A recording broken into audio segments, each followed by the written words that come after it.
नमस्कार दोस्तों। डिप्रेशन यानी कि अवसाद की समस्या आज बेहद ही आम हो गई है। यानी कि हर किसी को देखेंगे तो किसी न किसी रूप से मानसिक रूप से परेशान है, चाहे वो रिश्तों को लेकर के, चाहे किसी की परेशानी है घर में कलह होने की वजह से, क्लेश होने की वजह से कलह होती जाती है घर में तो परेशानी बढ़ती जाती है।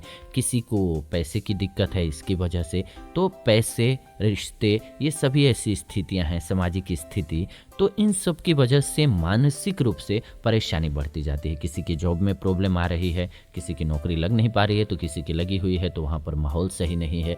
कोई अपने आसपास घर के जो माहौल है उससे परेशान है, तो कोई समाज के माहौल से परेशान है। तो ये सभी स्थितियों का जो फर्क पड़ता है वो हमारे सबसे ज़्यादा माइंड पर पड़ता है, और ऐसे में माइंड का डिप्रेस्ड हो जाना एक स्थिति बन करके आती है। तो इससे निपटना आज बेहद ज़रूरी है और इसके लिए कुछ खास बातों का ध्यान रखना ज़रूरी है, वही हम आपको इस वीडियो में बताएंगे। कई बार अवसाद हम पर कुछ इस तरह से हावी हो जाता है कि मन में आत्महत्या तक करने के विचार आने लग जाते हैं और कुछ लोग ऐसा कर भी जाते हैं। लेकिन अगर शुरुआत में ही डिप्रेशन के लक्षणों को पहचान करके आप इन्हें दूर करने का प्रयास करें तो बिना किसी डॉक्टरी उपचार के आप डिप्रेशन से छुटकारा पा सकते हैं। आपको मानसिक रूप से सबसे पहले तो मजबूत रहना होगा। तो इस वीडियो को अंत तक देखिए, क्योंकि हम आपको इसमें बताएंगे कि मानसिकता को कैसे मजबूत बनाना है और आप कैसे डिप्रेशन को दूर कर सकते हैं खुद से। जी हाँ, डिप्रेशन को दूर करने के आपको टिप्स बताएंगे और बेस्ट टिप्स जो हैं वो आपके साथ कुछ खास टिप्स अंत में शेयर करेंगे वीडियो के। तो वीडियो को अंत तक इसलिए जरूर देखिएगा क्योंकि एक एक सेगमेंट इसका बेहद खास है। आप सभी देख रहे हैं जीवन जीने की कला चैनल। प्लीज वीडियो को लाइक कर दीजिए, शेयर कर दीजिए व्हाट्सएप पे, फेसबुक पे, ताकि सभी को वीडियो मिल सके। मुझे बहुत खुशी होती है जब भी आप सभी वीडियो को लाइक करते हैं, शेयर करते हैं, और इसमें आपका 1 सेकंड लगता है पर मुझे खुशी बेइंतहा मिलती है। तो प्लीज़ वीडियो को लाइक कर दीजिए हमारे लिए और शेयर कर दीजिएगा व्हाट्सएप पे, फेसबुक पे, और कमेंट में आप सभी जरूर लिखिए कोई भी आप अपने माँ के बारे में जो सबसे महत्वपूर्ण बात आपको लगती हो अपनी माँ के बारे में, वो ज़रूर लिखिएगा कमेंट्स में। आइए आगे बढ़ते हैं और बात करते हैं अब हम सभी डिप्रेशन की। सबसे पहले तो आपको बनाना चाहिए अपनी विश लिस्ट। जी हाँ, डिप्रेशन से छुटकारा पाने के लिए आप अपनी विश लिस्ट बना सकते हैं, तैयार कर सकते हैं, जिसमें हर वो काम आपको नोट करना होगा जिसमें आपको खुशी मिलती है। जी हाँ, जो भी चीज़ आपको खुश करती है, प्लीज्ड करती है, आप उनकी एक लिस्ट बनाइए, कॉपी कलम लीजिए और लिखिए कि आपको क्या खुश करता है, क्या चीज़ पसंद है। जैसे कि प्रकृति के करीब समय बिताना किसी को अच्छा लगता है, किसी को अच्छी किताब पढ़ना अच्छा लगता है, किसी को खाना बनाना, किसी को खाना खिलाना, किसी को संगीत सुनना तो किसी को संगीत सुनाना, टीवी देखना, या फिर कोई मनपसंद शौक पूरा करना, कुछ भी हो सकता है। ये तो हमने एक उदाहरण बताया। आपको जो भी पसंद है उसकी एक लिस्ट बनाइए। इसके लिए आप समय निर्धारित कीजिए और कितने भी व्यस्त क्यों ना हो जाएं आप, हर रोज आपको कितना भी व्यस्तता हो, इन्हें पूरा करने का प्रयास जरूर करना है। थोड़े ही समय के लिए कीजिए पर हर रोज इसे जरूर कीजिए, जो भी आपको चीज़ पसंद है। इससे आपके मन की उदासी दूर होगी और कुछ नया करने का उत्साह आपके जीवन में बनेगा। आप इसमें कहाँ तक सफल हुए हैं और कितनी गतिविधियां कर पा रहे हैं, इसका लेखा जोखा भी रखिए। यानी कि आप कहाँ तक पहुंच रहे हैं इसमें, इसको भी आप नोट करके रखिए कि आपकी कितनी इसमें तरक्की हो रही है और कितना आप खुश फील करते हैं इसको करते हुए। दूसरी जो बात है, पॉइंट है, वो ये है कि आपको अपने गुस्से को नियंत्रण में रखना है। क्या आपको बहुत ज़्यादा गुस्सा आता है, छोटी छोटी बातों पर आपको गुस्सा आता है, या फिर एक बार गुस्सा आ जाए तो खुद को शांत करना आपके बस में नहीं रह जाता है? जी हाँ, ऐसा होता है बहुत से लोगों के साथ। तो अगर आप गुस्से पर नियंत्रण से संबंधित किसी भी समस्या से जूझ रहे हैं तो जरा आपको कुछ उपायों पर गौर करने की ज़रूरत है। जैसे कि दिमाग को आप शट डाउन कर दीजिए उस स्थिति में। बहुत ज़्यादा अगर आपको क्रोध आता है तो दिमाग को कुछ नहीं सूझता है, ये समझ लीजिए। क्रोध जो होता है वो विवेक को खा जाता है, बुद्धि को खा जाता है। तो ऐसे में अपने गुस्से पर आपको नियंत्रण करने के लिए सबसे पहले दिमाग के कंप्यूटर को शट डाउन करना है, यानी कि सब कुछ सोचना बंद कर देना है। कौन क्या कह रहा है, किस बात पर आपको गुस्सा आ रहा है, आसपास क्या चल रहा है, आप किसी भी बात पर ध्यान न दें और सबसे बेस्ट तरीका है कि वहां से निकल जाएं, उस स्थिति से बाहर निकल जाएं, थोड़े समय के लिए बाहर चले जाएं, शांत हो जाएं। या आपको मन में बैठा लेना है कि जैसे ही आपकी विपरीत स्थिति बनती है आप वहां से हट जाएं। सबसे अच्छी बात यही होगी। लंबी श्वास लीजिए, आपको राहत मिलेगी। जी हाँ, गहरी श्वास लीजिए जिसमें आपकी सभी इंद्रियों को आराम मिलेगा। जब आप लंबी सांस लेंगे तो हर जगह ऑक्सीजन अच्छे से पहुंचेगा। ये उपाय काफ़ी समय से चला आ रहा है। अपनी सांसों पर केंद्रित होकर के लंबी सांस लीजिए।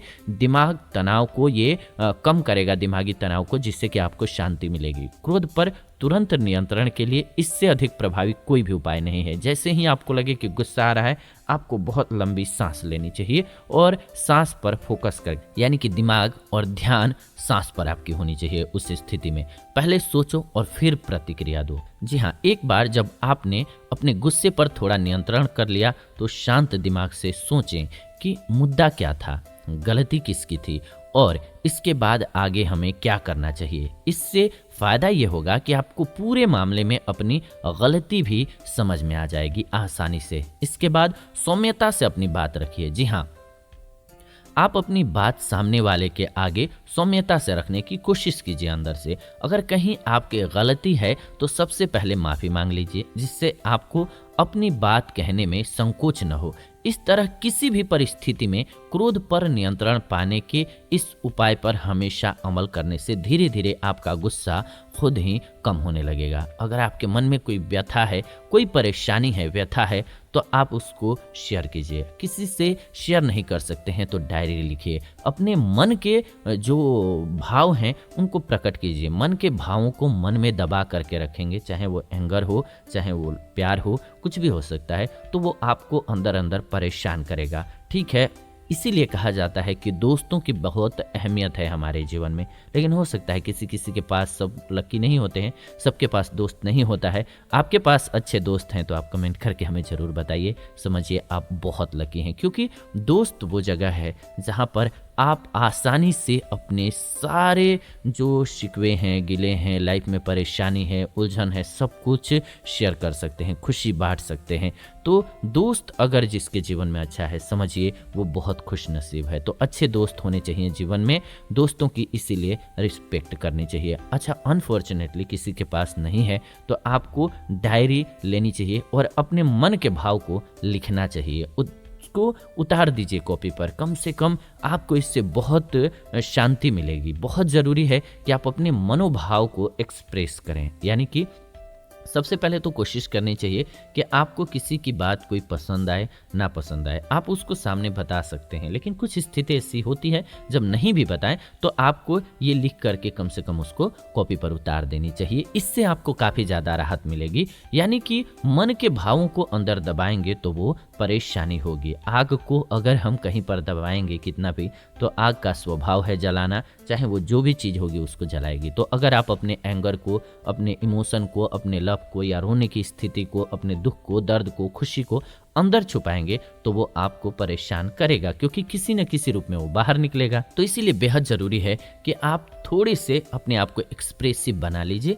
और आप लोगों से नहीं कनेक्ट कर पाते हैं, कोई बात नहीं, दोस्त नहीं है, कोई बात नहीं, आप आसानी से शेयर कर सकते हैं। बहुत से सोशल मीडिया के जो स्ट्रेंजर से बात करने के लिए साइट्स हैं, वहाँ से भी आप बात करके स्ट्रेस को दूर कर सकते हैं। आप किसी अननोन को सुना सकते हैं अपनी बात, लेकिन आपको इससे काफ़ी राहत मिलेगी। तो अपने मन के बात को अपने मन में मत रखिए, नहीं तो वो आपको परेशान करेगा, हमेशा मन में घूमता रहेगा।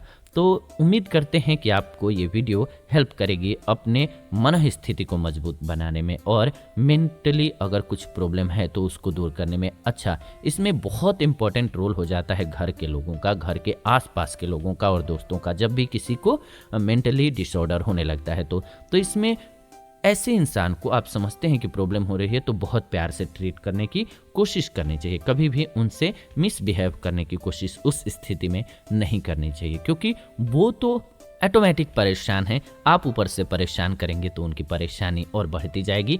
इसमें आपका बिहेव उनके लिए रामबाण औषधि की तरह से कार्य करेगा, उनके आसपास का माहौल यानी कि घर का माहौल।